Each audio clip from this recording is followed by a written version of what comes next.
ეს კალიმატორი არ არის, ეს არის უკვე ოპტიკური სამიზნე. ოპტიკური სამიზნე ბევრნაირია, ეს გადმოდის გვერდზე. შეგიძლიათ პირდაპირ იხმაროთ მარტო კალიმატორი ამ შემთხვევაში. თუ გინდათ ამას წინ გადმოწევთ და უკვე ოპტიკური სამიზნე და კალიმატორი გაერთიანდება და იმას, რასაც უყურებთ, უკვე გადიდებულად გაჩვენებს, რაც არ ვისვრე ახლა მე ამას. და წინ აი ესეთი რაღაცა აქვს. მექანიკური სამიზნეები. აი ამას ქვია ნახევრად დიოპტრული, როცა ზემოთა უბრალოდ დიოპტრულია. ეს არის ღია და უკან შეხედეთ არის ეგეთი მრგვალი რაღაცა, მრგვალ ღიობში გაიხედებით. ამ შემთხვევაში ახლა კალიმატორი გამორთული მაქვს, ანუ ეს არაფერ ფუნქციას არ ასრულებს.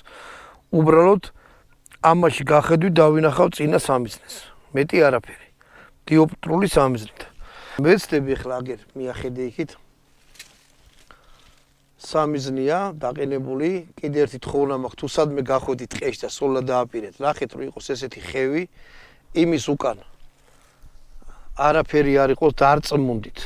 თუ არაფერი საქონელი, რა ქვია, მეტყევე და ასე შემდეგ და ტურისტ რამე რო იქ არ მოგინობდეს არაფერი, დარწმუნდით.